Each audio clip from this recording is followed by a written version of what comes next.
Então vamos lá. Eu fui em Feira de Santana com Luciano, né? Salomão mandou um abraço para todo mundo, não pôde entrar. E a gente estava compartilhando, né?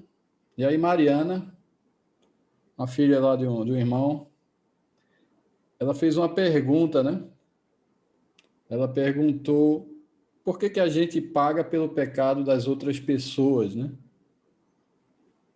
E eu percebi que era uma pergunta profunda de uma história de ela para ela chegar nessa pergunta, teve uma história, né? E eu falei alguns versículos lá para ela, mas eu disse, Mariana, eu tenho que te confessar que não sei. Teve uma irmãzinha ainda lá que disse, você não sabe, mas eu sei. Aí começou a falar lá, né? E isso me fez refletir nessa pergunta dela, né? Eu não tenho a pretensão de trazer essa resposta, mas eu acho que isso dá para começar bem o assunto que a gente se pretende aqui a compartilhar, né? Então, como que tudo está ligado, né? Como que tudo está conectado, né? Tem um exemplo, talvez seja conhecido de vocês, de que alguém que era muito azarado na vida, né? E toda vez se dava mal, aí ele chegou um dia, tinha uma festa lá perto da casa dele, ele disse, rapaz, hoje vai ter alguém que vai se dar mais mal do que eu. Ele resolveu jogar um tijolo lá no meio da festa, no meio da multidão, né? Foi lá, sacudiu o tijolo lá, saiu correndo para casa. Quando ele chega em casa, o vizinho dele fala assim: João, corre lá na festa que jogaram um tijolo e bateu na cabeça da tua mãe. É, então, o pessoal conta normalmente como uma piada isso, né? Mas a gente vê como que tudo tá conectado, né? A gente acha, por exemplo, que quando a gente faz nossas necessidades, as necessidades ficam ali no vaso sanitário e com um clique, aquelas necessidades, elas que viraram dejetos, elas somem do espaço, né? Somem na... E a gente não percebe como que tudo está conectado. É... A terra foi amaldiçoada por causa do pecado, né? E a terra era quem menos tinha a ver com o pecado. A terra era menos quem tinha a ver com a consequência das decisões, das escolhas do homem. Então, a gente começa a ver como que está tudo interligado, né, nessa construção aí, né? Então, a gente até vê... Isso é um discurso, não é exclusivo da Igreja do Senhor, né? A gente vê as empresas falando, não, aqui a empresa é uma família, né?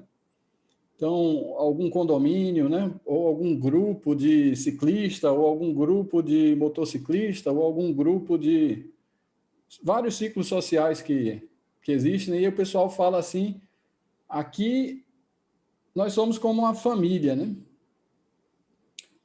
E confesso que eu tinha dificuldade, né, de aceitar alguns conceitos como esses, mas eu comecei a entender que sim, na verdade, todo o planeta é uma família, né? Toda a Terra é um grande condomínio, é um grande conjunto habitacional onde a gente interage e as nossas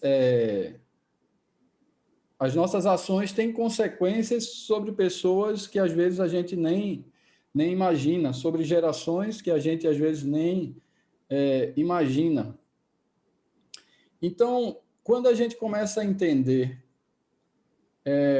a nossa identidade, a gente começa a ter menos problema de ação e de propósito, né? Então, por exemplo, quando o peixe entender que o lugar dele é no mar, ele vai ter menos problema na terra, né? Porque ele vai perceber que todo o desenho dele, todo o projeto, né? Toda a estrutura do corpo do peixe veio com a finalidade dele nadar no mar. Da mesma forma, uma ave, né? Uma ave que vai tentar nadar, né? Tem algumas aves que fazem alguns mergulhos e tudo, né? Mas por algum momento, né? Então, quando ela descobrir que o céu é o lugar dela, né? Que aquelas penas, que aquela asa com aquela envergadura ampla lá, né? É para voar para o céu. Então, ela não vai estar se debatendo porque ela vai querer nadar. Por que eu estou falando isso, né? Porque a nossa identidade, ela é coletiva, né? A nossa identidade, ela não é solitária, ela não é egoísta, ela não é isolada. A gente faz parte de uma grande família. A gente tem vários versículos, alguns versículos para comprovar isso, né? Mas assim, faça uma leitura da história da humanidade, né? Não só da Bíblia, né? Então, a gente vê que quando Mariana fez aquela pergunta, eu não tinha uma resposta para ela, mas eu tinha vários exemplos de como as nossas decisões, os nossos erros afetam as pessoas, né? E um exemplo que eu tinha dado para ela foi de uma pessoa que foi arrumar um emprego numa joalheria dessas chiques aí e passou bem na entrevista, mas aí fizeram uma pesquisa na família dela e descobriram que um parente próximo era bandido, né? E ela foi desconsiderada da vaga porque o marido dela era o parente dela, né? Não tinha marido, não. O parente dela era bandido, né? E aí eu perguntei para Mariana, ela disse assim, é justo que ela perca o emprego por causa das atitudes do parente dela, né? Aí eu devolvi a pergunta para ela, Mariana, se você fosse dona da joalheria, você contrataria uma funcionária que tem um parente próximo que é bandido? Aí ela falou assim, não, de jeito nenhum. Então, a gente vê que como nossas decisões afetam as pessoas que às vezes a gente não nem percebe. Então, aquele famoso versículo, né? João 3,16, porque Deus amou o mundo de tal maneira que deu seu Filho unigênito, para que todo aquele que nele crê não pereça, mas tenha vida eterna. Então, Deus amou, não foi só a sua igreja, não foi só os filhos da promessa, né? Tudo que Deus fez era bom. Toda a criação era boa, né? A gente vê que quando criou o homem, viu que era muito bom, mas toda a criação de Deus é boa. E o mundo hoje sofre as consequências do pecado que ele nem foi o autor desse pecado, né? Então, às vezes a gente pensa que o mundo, né, o planeta Terra é uma bola de pedra girando no espaço, né? Mas a Terra é um bicho vivo. A Terra fica doente. A Terra geme e aguarda a manifestação dos filhos de Deus. Por quê? Porque ela está vendo os filhos de Deus sendo transformados e ela ainda está enferma. Ela ainda produz abrolhos, espinhos e ela aguarda que a plenitude do gentio se completar para que também ela possa ser transformada. Então, dentro desse conceito de corpo, né, eu quis fazer essa introdução para a gente expandir a mente. metanoia não significa só arrependimento, não significa só mudança de rota. Metanoia também significa expansão de mente, né? Ter uma visão ampliada. Então, como eu falei o exemplo, né, da fossa, do esgoto, né? A gente acha que o esgoto some, né? E aqui, onde a gente mora aqui, como o solo é muito encharcado, porque é muito próximo do mangue, então a terra não absorve aqueles dejetos e a gente tem que estar contratando, né, aquele caminhão limpa-fossa lá para poder esvaziar, né, porque ele fica cheio e não consegue dar essa vazão. Então, tudo aquilo que você coloca, né, não sei se estou falando você, mas né, tudo aquilo que você coloca na descarga lá e você acha que, né, desmaterializou e que sumiu, aquilo ali tem uma consequência, tem um impacto, né? Tem um impacto ambiental, né? Tem um impacto ambiental, né? De tratamento dos dejetos, né? E tudo isso. Isso reflete muito de como a gente vive. Porque, às vezes, a gente se fecha dentro das nossas células de sobrevivência, né? Quer seja casa, quer seja apartamento, né? E a gente acaba achando que isso é o mundo, né? Isso é, como o pessoal fala, o meu mundo, né? Então, na verdade, do Senhor é a terra, a sua plenitude e tudo que nele há, né? A pertencimento, né, da terra, a gente vê pela lei que o Senhor fala que não vender a terra por perpetuidade, né? Então tinha a lei lá do jubileu, que a cada 50 anos a gente tinha que devolver as terras, né? Quem era proprietário, pagar as dívidas. Toda a lei do Senhor, né, apontava já para essa vida em comum, essa vida em sociedade e essa relação das pessoas com o seu mundo, com o seu cosmos, né? Então, Deus amou o mundo de tal maneira que deu o seu Filho unigênito, para que todo que nele crê não pereça, mas tenha vida eterna. Então, a nossa fé, a nossa crença nesse Senhor, nesse Filho,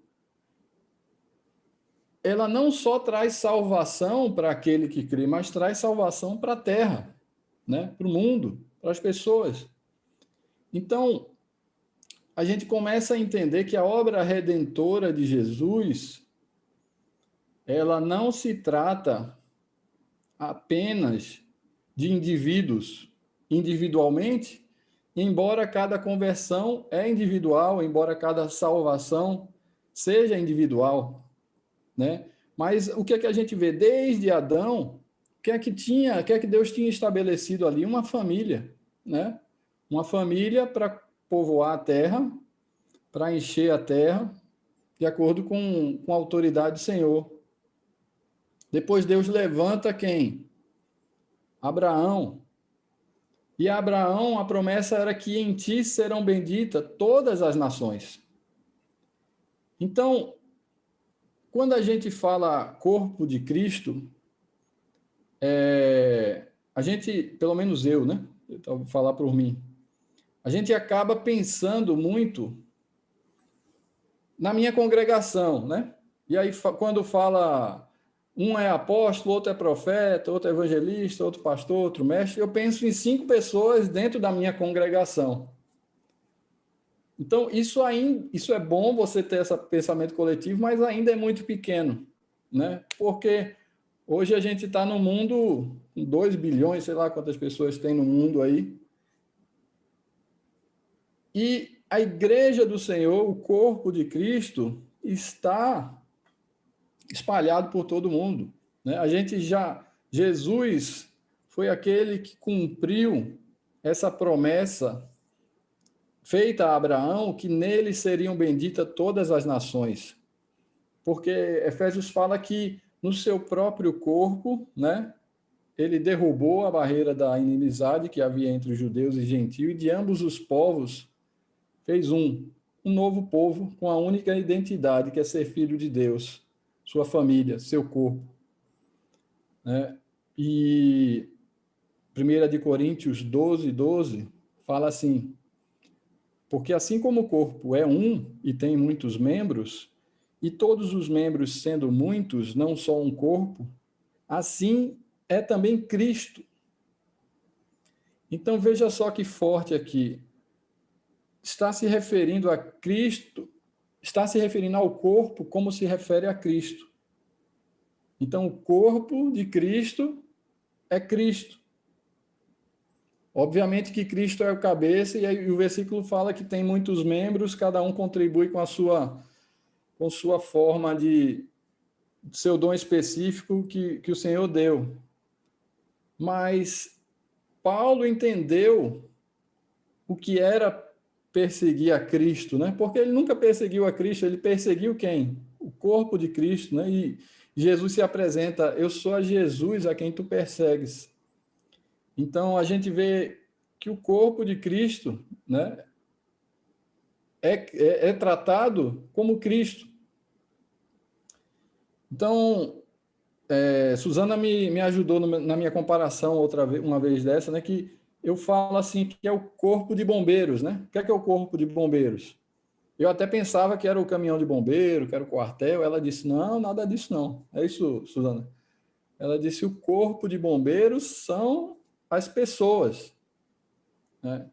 Então, a gente vê o corpo docente, né? Um corpo governamental, que são pessoas com diferentes dons, né? Por exemplo, o corpo de bombeiro, a gente tem várias equipes, uma de apagar incêndio, outra de pegar o gatinho lá na árvore, né?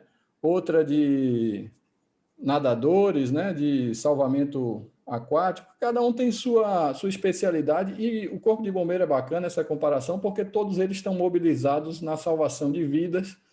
Eles têm atuações e especializações diferentes, mas eles são estruturados, eles são treinados, eles são ativados, né, para essa resgate e salvação de vidas. Então, outra forma da gente tentar entender aí o corpo de Cristo, né, é se a gente for entender também o anticristo. A Bíblia fala que o anticristo é um espírito, a Bíblia fala que o anticristo é uma pessoa, e a Bíblia fala que o anticristo é um reino. Então, fala que o espírito do anticristo já atua no mundo, né? Fala que é uma pessoa e fala que é um reino. Então, existem pessoas que obedecem a esse governo, e essas pessoas são a encarnação do cumprimento da vontade desse reino. Então, fica fácil a gente inverter agora, né?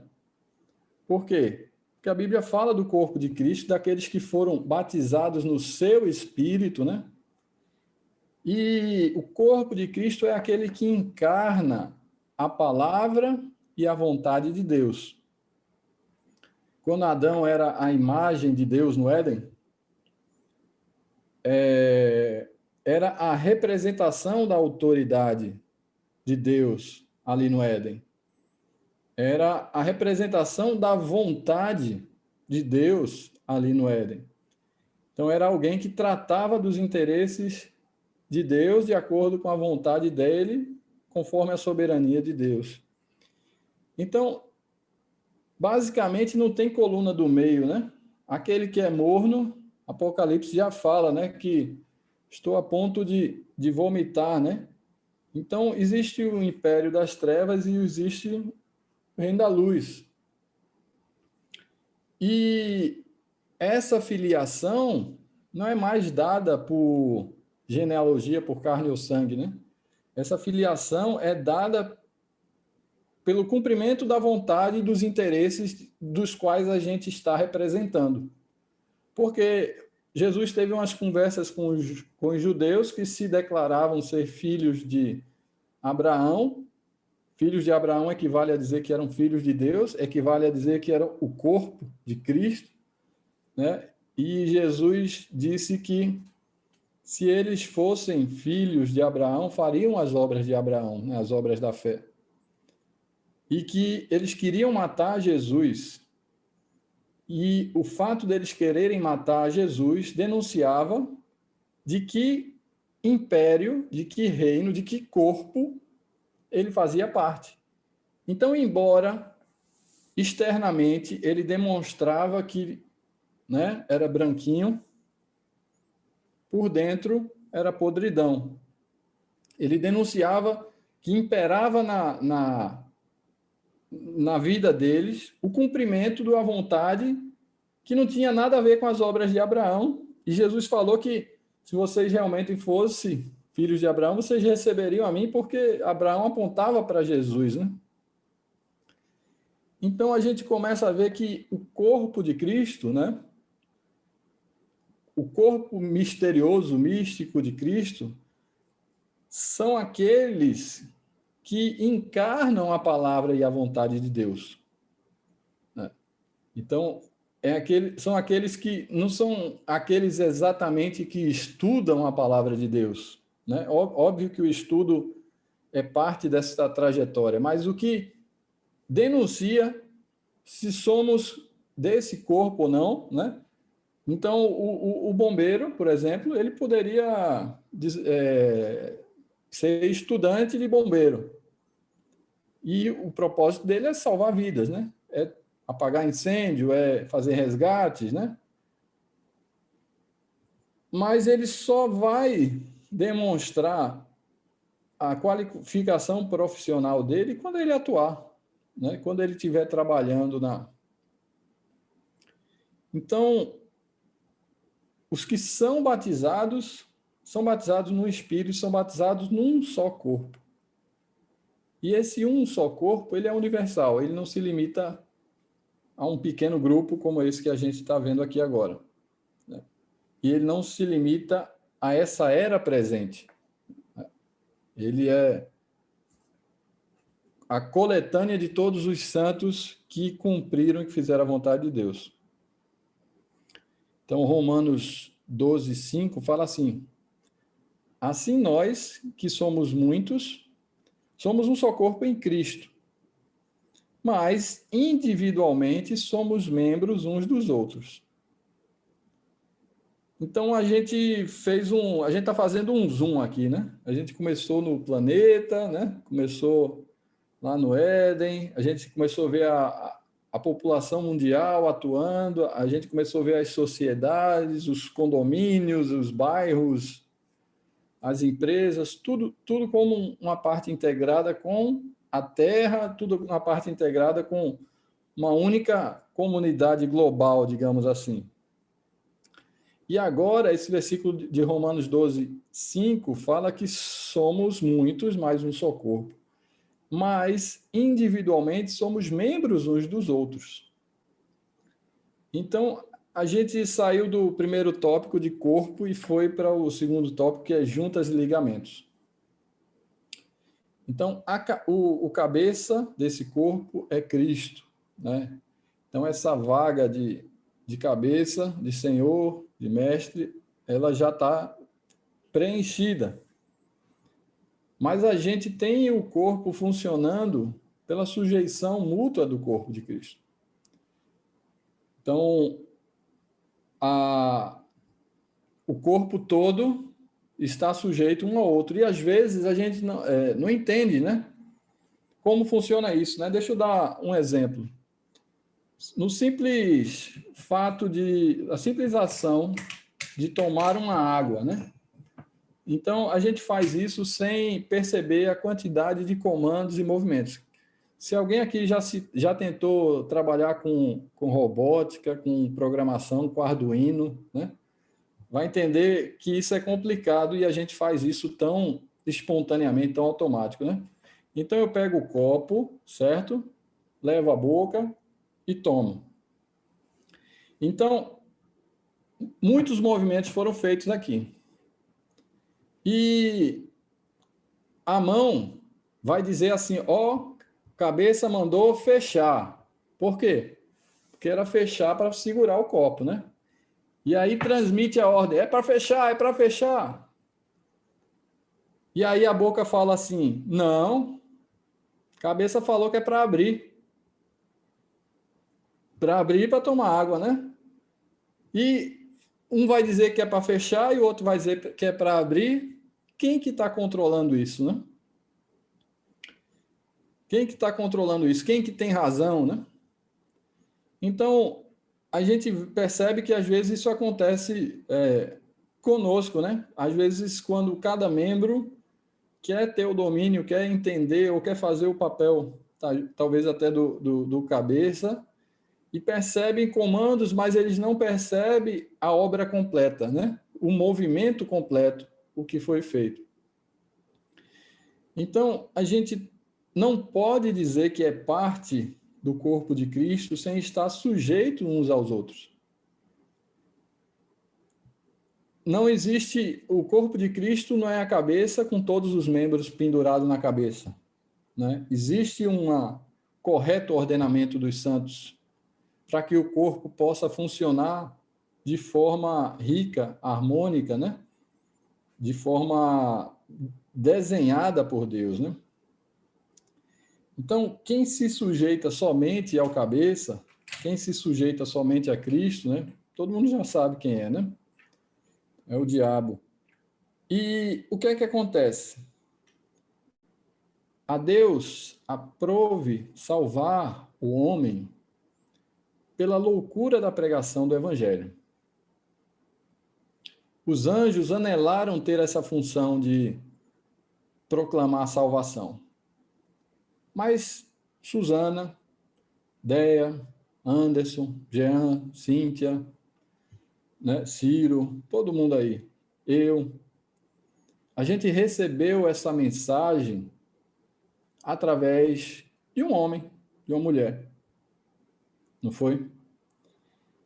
E a gente tem que entender que os acidentes que houveram no meio do caminho, né, os traumas que alguém possa ter passado, né, eles não diminuem ou riscam, né, ou anulam os princípios estabelecidos pelo Senhor. Então a gente deve honra não só as pessoas que pregaram para a gente, não só as pessoas que investiram seu tempo nas nossas vidas, né?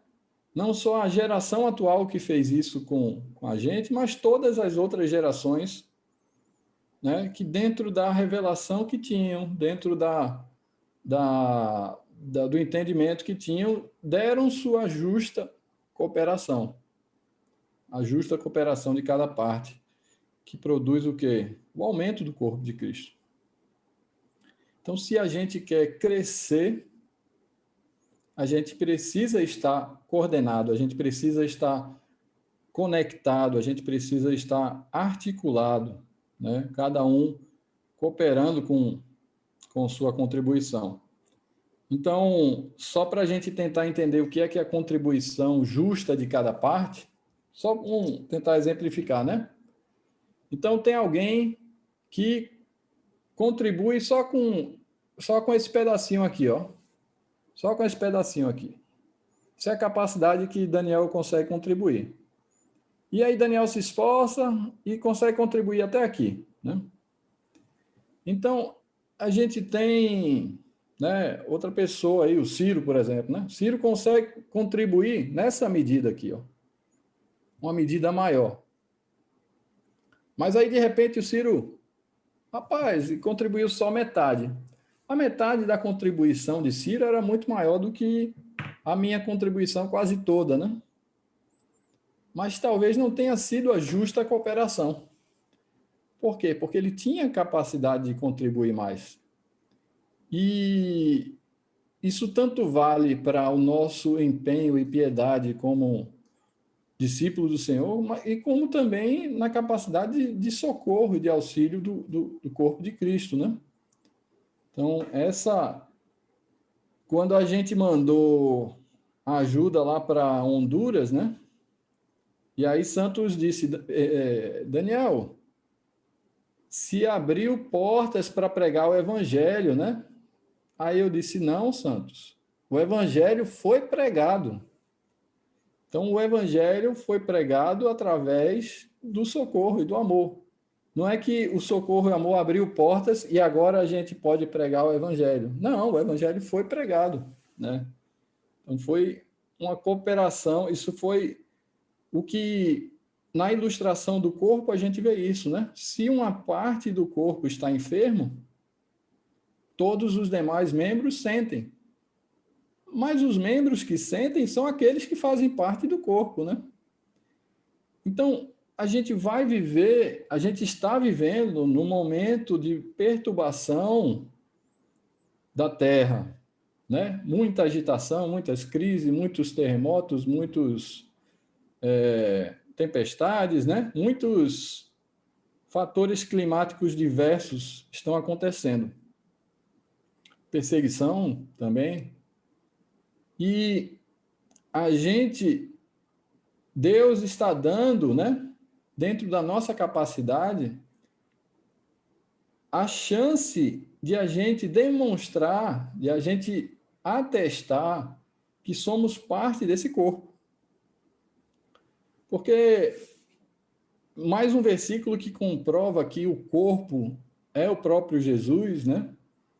Ele fala assim, porque tive fome e me deste de comer, tive sede e me deste de beber, né? Estive enfermo e foste visitar-me, estive preso, né? Você foi lá visitar. E vão dizer, mas quando, Senhor, né? Quando fizeste a um desses pequeninos. Então, faz parte, né, de ser corpo, de estar conectado, a gente reconhecer a Cristo nos pequeninos, né?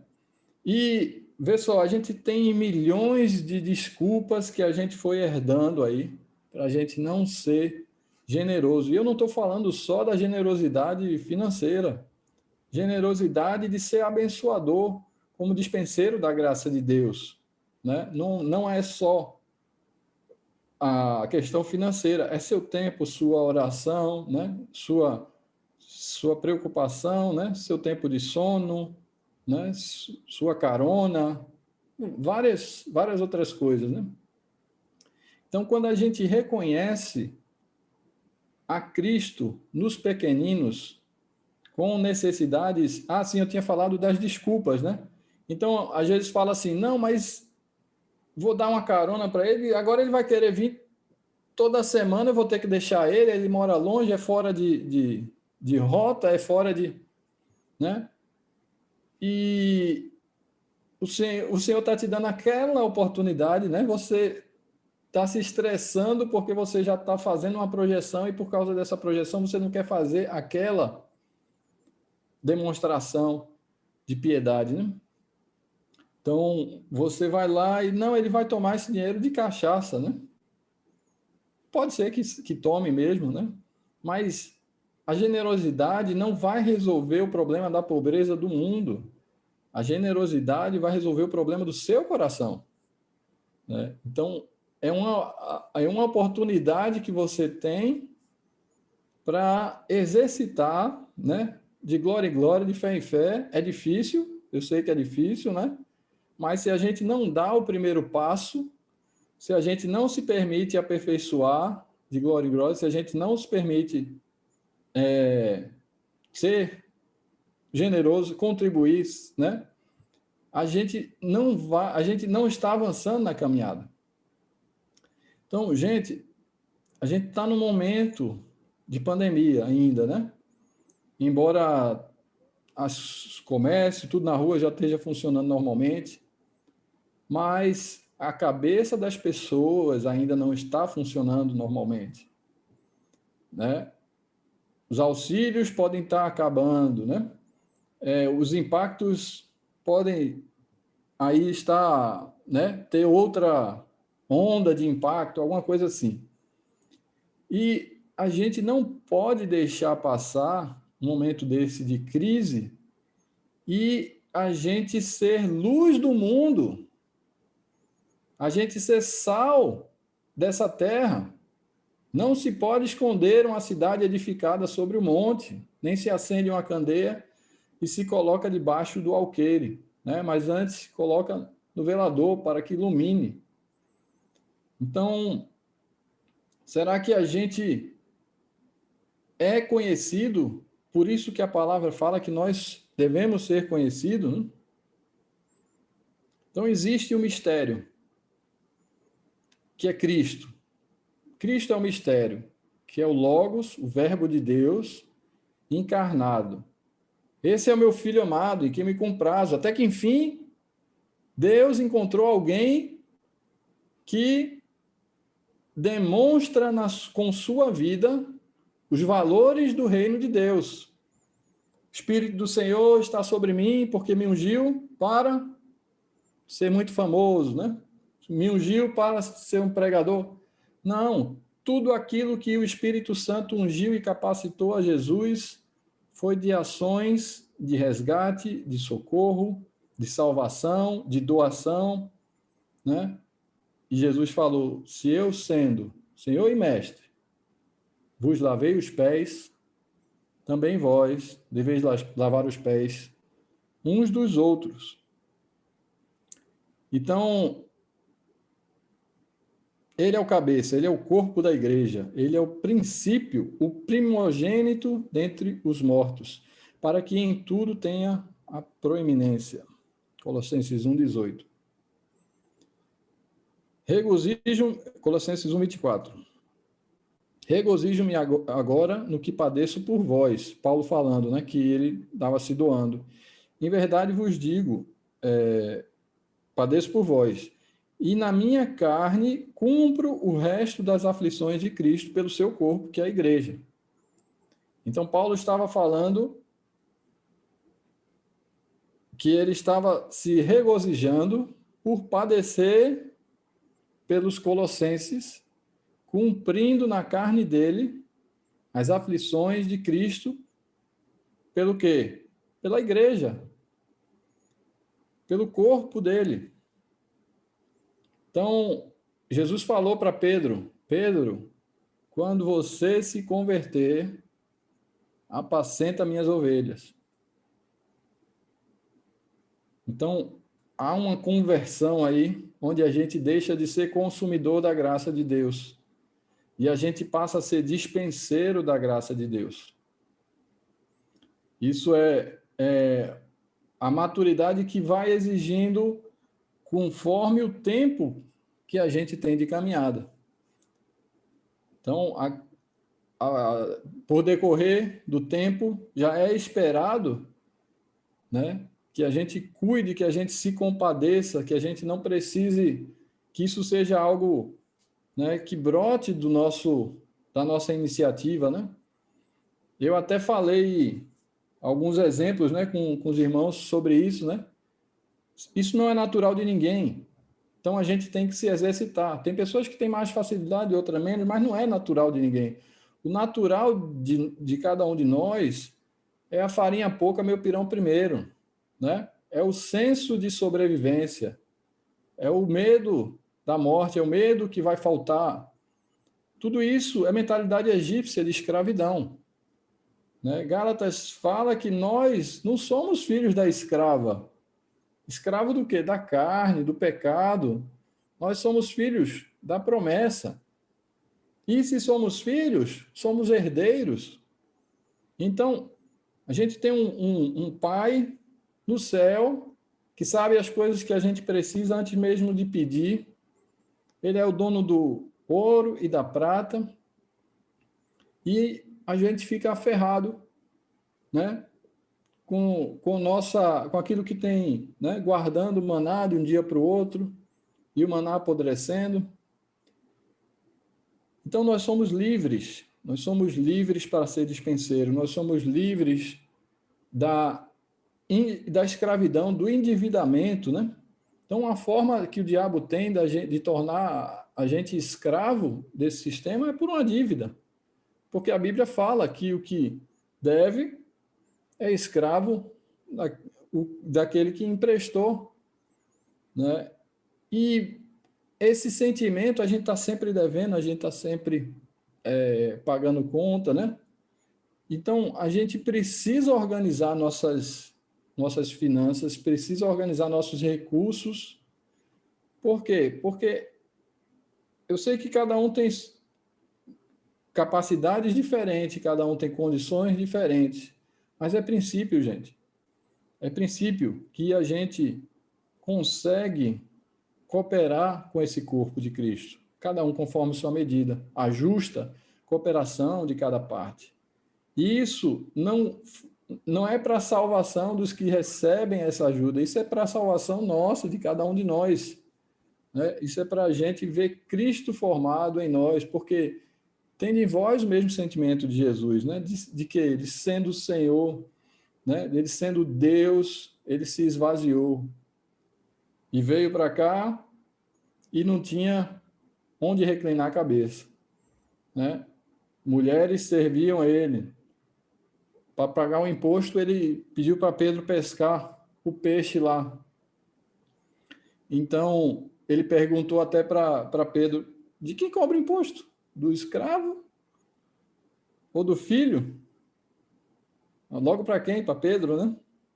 Aí Pedro, agora vai ter uma revolução, né? Aí ele disse, não, cobra de quem é escravo, né? E a gente é livre, né? Aí Jesus disse, mas, para não escandalizar, vai lá. Então a gente é livre desse sistema que nos escraviza nossa mente, nossas finanças, nossa perspectiva para uma coisa medíocre. E nós fazemos parte, como eu falei aqui, de um propósito eterno, nós fazemos parte de algo muito maior, do corpo de Cristo, né? Somos conectados uns aos outros. Se não me dói que outras partes do corpo andem enfermas ou andem em necessidade, eu estou entorpecido. Ou eu preciso de uma transformação da minha mente. E volto a dizer, não se trata apenas de coisas financeiras. Então, se alguém, né, liga para você e fala, não, eu vou fazer um exame médico, né? Porque eu estou com isso, isso, isso. Aí você fala, ih, se ferrou, porque a fila vai ser grande, né? Tá cheio de gente, Covid. A mentalidade normal é essa, e você, tá, já, Deus abençoe e tal. E se você é dispenseiro da graça de Deus, quando você ouve isso, o que é que você vai fazer?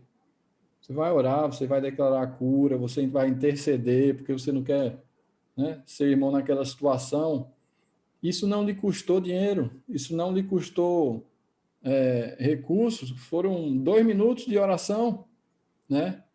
Isso demonstra que estamos conectados, que é um corpo, que não se trata de frequentar uma reunião, né? Embora a reunião seja importante, embora a reunião seja onde a gente, né, celebra, onde a gente se instrui, mas a vida cristã tem que ser percebida pelos de fora. A vida cristã tem que ser percebida pelos que não frequentam essa reunião, né? Então, conhecemos o amor nisto, que ele deu sua vida por nós, e nós devemos dar a vida pelos irmãos. Quem, pois, tiver bens do mundo e vendo seu irmão necessitado, e lhe cerrar as suas entranhas, ó que expressão forte, né? Suas entranhas começam a se mover e você fecha as entranhas para não sentir nela. E aí aqui pergunta, como estará nele o amor de Deus? Meus filhinhos, não amemos de palavra nem de língua, mas por obra e em verdade. Então, esse é o nosso desafio, né? Que aí já começa a entrar no que é nosso sacerdócio. Então, a gente falou de corpo, falou de como tudo está interligado, a gente falou de juntas e ligamentos, né? E agora a gente vai falar sobre o sacerdócio. Então, um bom resumo que o pessoal faz do Antigo Testamento era que o sacerdote, né, apresentava as pessoas a Deus e apresentava Deus às pessoas, né? Então, ele fazia a ponte. E Jesus foi nosso sumo sacerdote, né? Em Hebreus fala de que ele se apresentou como sacrifício, não em tabernáculos e templos, mas no próprio céu. E ele nos comissionou. Ele nos comissionou para exercitar, né, essa reconciliação das pessoas que estavam alheias ou rebeldes a cumprimento da vontade do Pai. Lembra que eu falei de o que caracterizava ser corpo, ser filho de Deus ou filho do diabo? São aqueles que cumprem a vontade ou de Deus ou do diabo. Porque eles pensam que são donos do próprio destino, da própria vontade, mas na verdade são escravos das inclinações que estão impregnadas na carne. Então, Paulo fala esse texto aqui, né, resumindo o ministério dele, né? Ele fala assim: e tudo isso provém de Deus, que nos reconciliou consigo mesmo, por Jesus Cristo, e nos deu o ministério da reconciliação. Isto é, Deus estava em Cristo reconciliando consigo o mundo, né? O mundo que ele amou de tal maneira foi reconciliado através de Cristo na cruz, né? Não lhes imputando seus pecados. E pôs em nós a palavra da reconciliação, de sorte que somos embaixadores da parte de Cristo, como se Deus por nós rogasse. Rogamo-vos, pois, da parte de Cristo, que vos reconcilieis com Deus. 2 Coríntios 5, 18 a 20. Então tem bastante informação aqui. Aqui a gente vê a reconciliação do mundo, né? O perdão de pecado, ele não considerou o pecado, e ele fala de que nós somos embaixadores na parte de Cristo. Por que embaixadores? Porque ainda estamos numa era onde o príncipe desse mundo, né, tem um principado, né? E a oração de Jesus é que seja feita nessa terra como é nos céus. Então, embaixador, ele representa um outro país num país estranho. Nesse caso, não se trata de país, se trata de eras. Por quê? Porque do Senhor é a terra, a sua plenitude e tudo que nele há. Então, esse mundo, apesar do maligno jazer nele, jaz o maligno, mas esse mundo é do Senhor. E nós representamos uma era vindoura que já chegou em nossos corações, mas está invadindo aqui. Somos embaixadores. E as pessoas precisam se reconciliar com Deus, precisam se arrepender dos seus pecados e fazer a vontade, cumprir o propósito desse reino, desse governo, né? E o interessante aqui é que Paulo fala: somos embaixadores como se Deus por nós rogasse. Então somos a imagem de Deus. Nós somos discípulos de Jesus.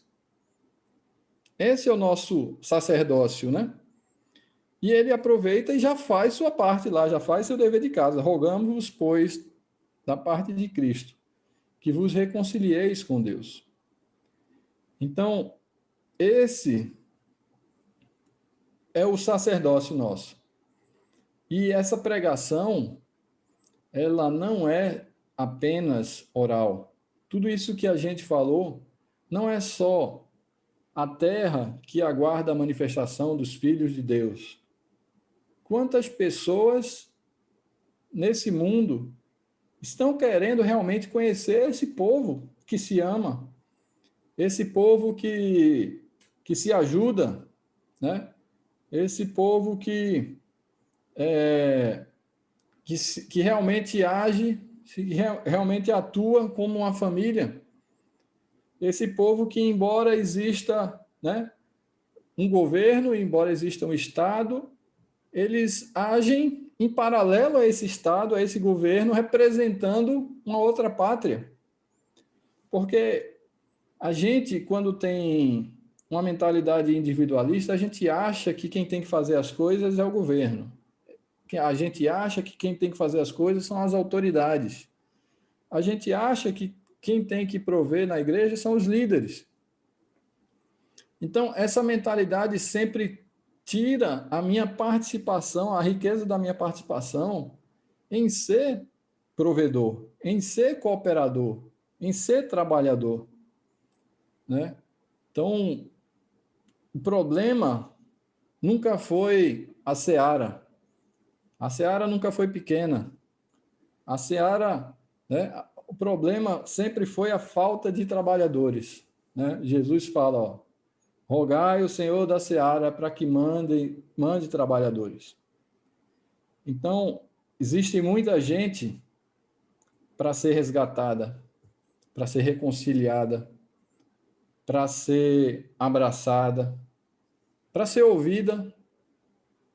Muita gente para você dar uma ligadinha, e muita gente que precisa de 5 minutos de atenção, de um sorriso, de uma paz do Senhor.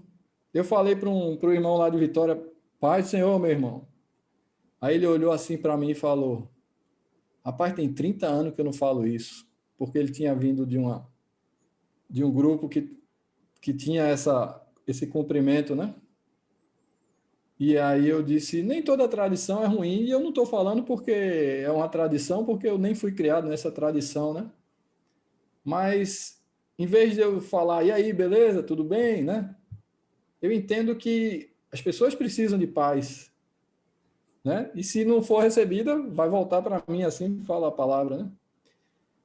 Então, muda seu olho, muda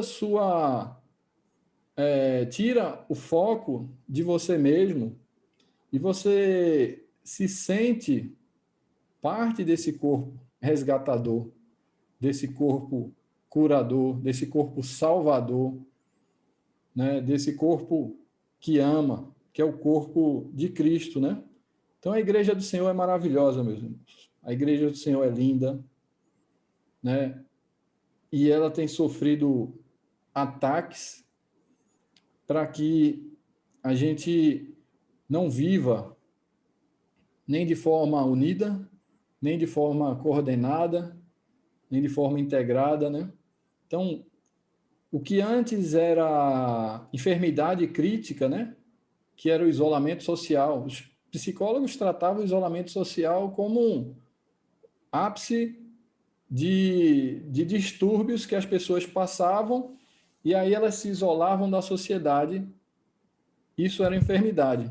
E o que era enfermidade hoje virou medida de prevenção, né? Então, o isolamento social é contra o corpo de Cristo, né? Não estou falando que a gente não precisa tomar os devidos cuidados, ser prudente, né? Mas quantas pessoas realmente não têm se escondido, não têm se acomodado, né, diante dessa desculpa, digamos assim, né? Às vezes para cortar um cabelo, às vezes para, né, comprar uma roupa, às vezes para você não tem tanto medo, tanto cuidado, né? Mas aí às vezes para outras ações e aí você não, aí tira isso aí. Eu não tô falando de ninguém específico não, tá, gente? Por favor. Estou trazendo situações modernas que a gente ainda não tinha vivenciado, mas que podem revelar quanto no nosso coração a gente tem comprometido com esse corpo, comprometido uns com os outros, né? E comprometido em exercer nosso sacerdócio, nosso trabalho no Senhor. Porque de Deus não se zomba, né? Aquilo que o homem semear, ele vai colher. E eu queria dizer para você que a gente só pensa isso nas coisas ruins, né? A gente só pensa nesse versículo como com culpa no cartório, né? Diz, não, minha gente, vamos mudar a mentalidade, né? Vamos pensar nesse versículo ao contrário. Eu estou aqui, ó, de Deus não se zomba, eu estou me gastando, me deixando gastar, e o Senhor está vendo isso, né? No Senhor nosso trabalho não é em vão, né? Então, se Deus, né, se agradou em moer Jesus para que hoje pudéssemos ser um corpo, né? A ceia do Senhor, né? O pão partido, vários pedaços de um só corpo. Então, Jesus foi esse pão partido, né? E ele é o nosso mestre. Nós também devemos dar a vida uns pelos outros, né? Então, há diferenças de dons, de cultura, né? De posicionamentos, mas temos que ter unidade e amor. Quando se trata de resgatar uma vida, quando se trata de, né, a gente tem que se mobilizar, a gente tem que dar as mãos, a gente tem que abrir o bolso, a gente tem que, né, abrir a casa, abrir a geladeira. Amém? Então, o que acontece? Carla falou sobre o crescimento, certo? Se você fizer uma busca de todos os versículos que falam sobre crescimento, você vai ver que esses versículos podem ser agrupados de três formas. Uma parte que o crescimento provém de Deus, né? Uma parte que o crescimento provém de uma atitude pessoal e outra parte do crescimento vem por uma atitude coletiva, né? Então, Tessalonicenses 3, 12 a 16 fala assim: o Senhor vos faça crescer e aumentar no amor uns para com os outros.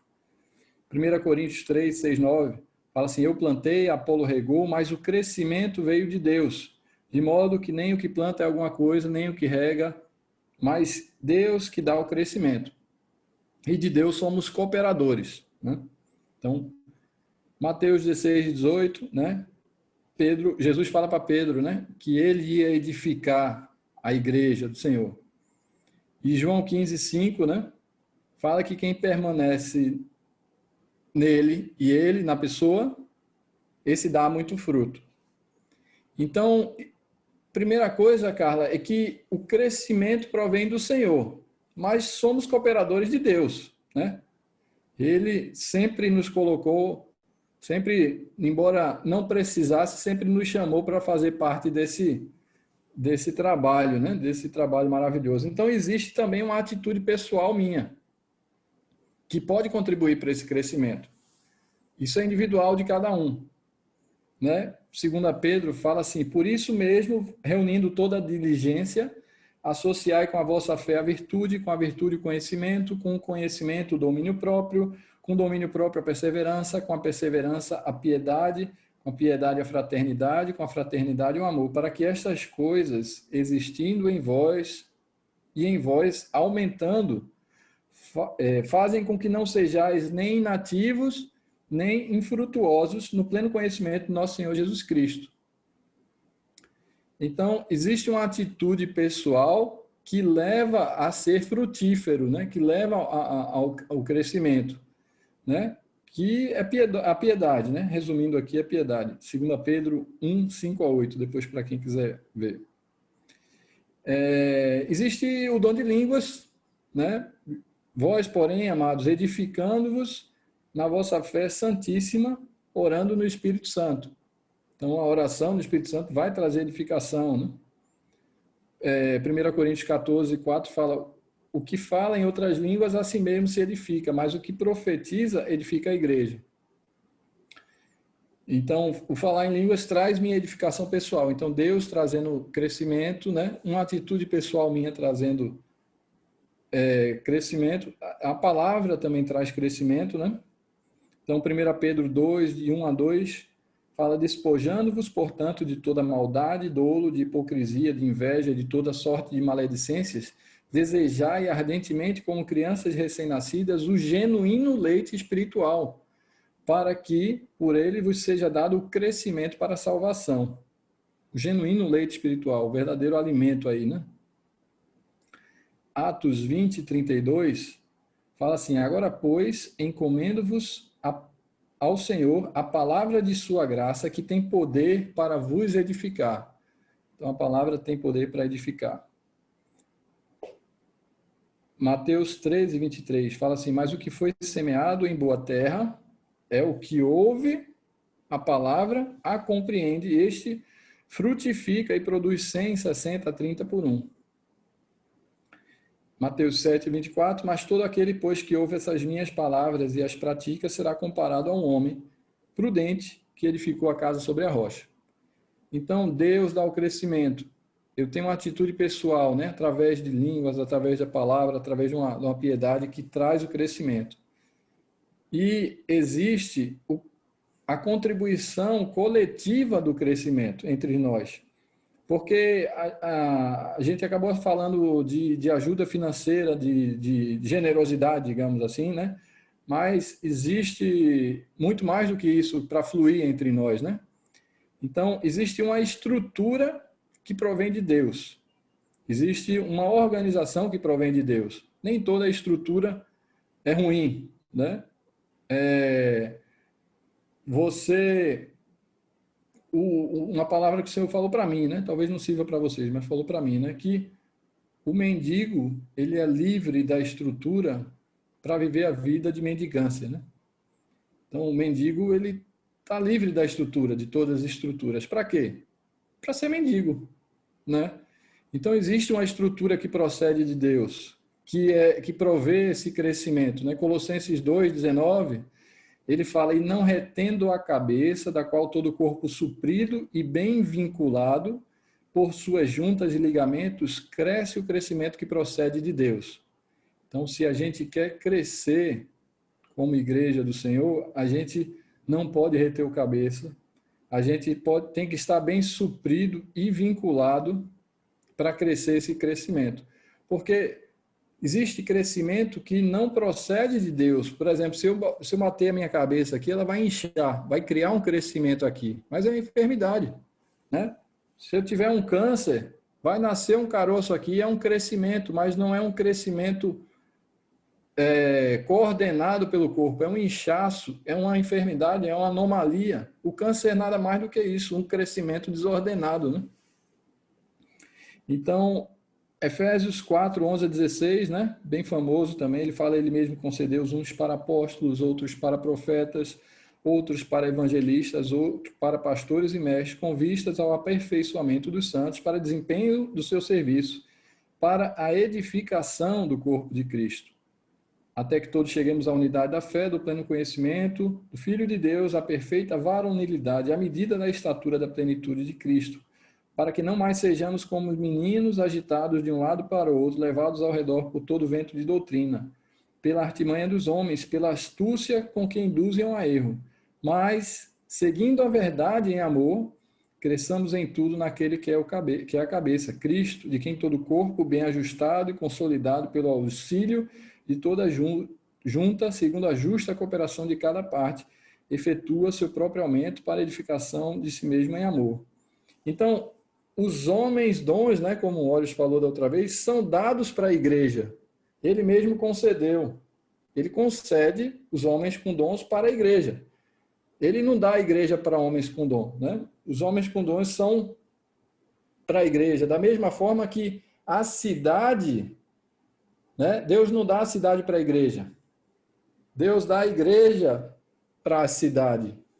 Né? Ele concede para quê? Para haver edificação, crescimento, aumento. Isso, da mesma forma que o corpo de bombeiro, para fazer um resgate bem feito, precisa estar articulado, coordenado, treinado, né? Instruído, com propósito, a gente também precisa. Óbvio que a gente não precisa do regime militar, né? Da forma como que é feita, né? A gente tem um mestre que trabalha, né, com a tecnologia diferente, né? Mas isso não exclui a organização, a estratégia, né? Não exclui o propósito, né?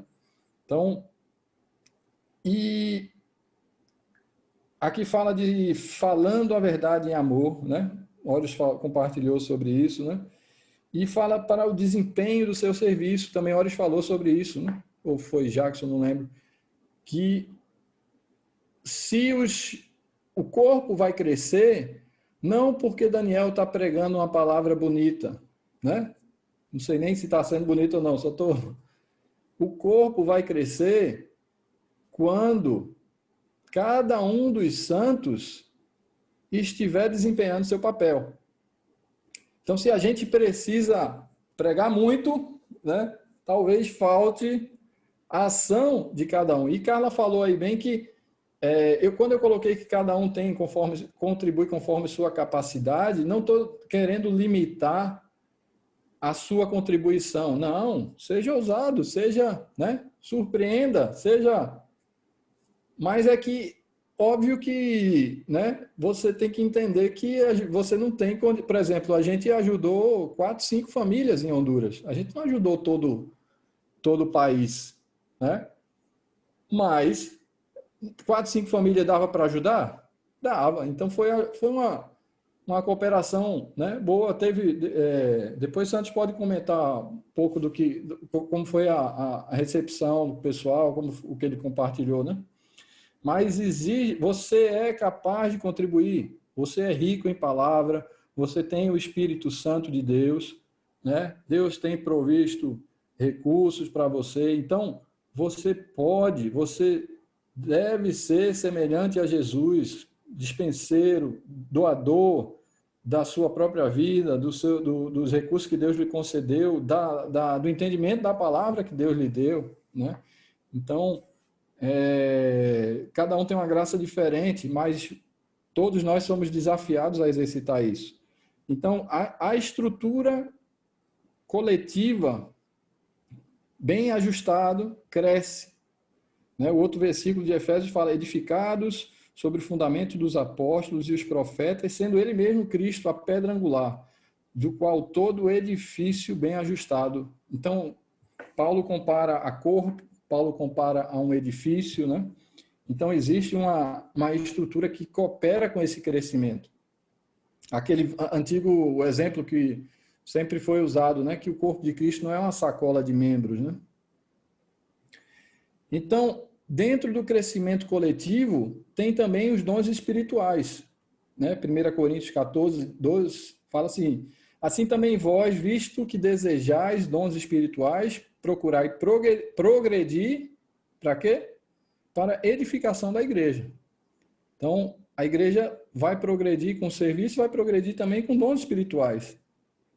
1 Coríntios 14, 3 a 4 fala assim: mas o que profetiza fala a homens, edificando, exortando, consolando. E o que fala em outras línguas edifica a si mesmo. Mas o que profetiza edifica a igreja. Então, qual é o ambiente da gente profetizar, exortar, consolar, edificar? É aqui. Né? Então, existe... não tem nenhum sentido a gente ter dons e não fazer parte de um corpo que usufrua desses dons. Né? Não faz nenhum sentido. E existe também uma atitude coletiva, porque eu falei da atitude individual nossa, de piedade. Mas essa atitude individual nossa tem que se converter numa atitude coletiva. Porque Atos 9:31 fala assim: a igreja, na verdade, tinha paz por toda a Judéia, Galiléia, Samaria, edificando-se e caminhando no temor do Senhor, no conforto, na ajuda, né, do Espírito Santo, crescia em número. Então havia uma atitude coletiva, obviamente que a ajuda vinha do Espírito Santo, mas isso fazia eles crescerem em número, né? Então o crescimento que vem de Deus não privilegia nenhuma parte do membro, nenhuma parte do corpo, né? Não é um nariz maior, não é uma... Não, todo o corpo tem que ter um crescimento saudável e Cristo é o cabeça, né? Toda glória e honra seja dados a eles. Então, cada um de nós, cada um de vocês que estão vendo aqui agora, são responsáveis, né? Existe a contribuição do Senhor, que Ele está edificando, Ele está dando crescimento. Existe a sua contribuição pessoal, né? Porque a boca fala do que está cheio o coração, de que é que a gente se encheu essa semana. E existe a contribuição coletiva de nós como corpo, com dons espirituais, funcionando dentro de uma estrutura que procede de Deus. Né? Acho que é isso aí,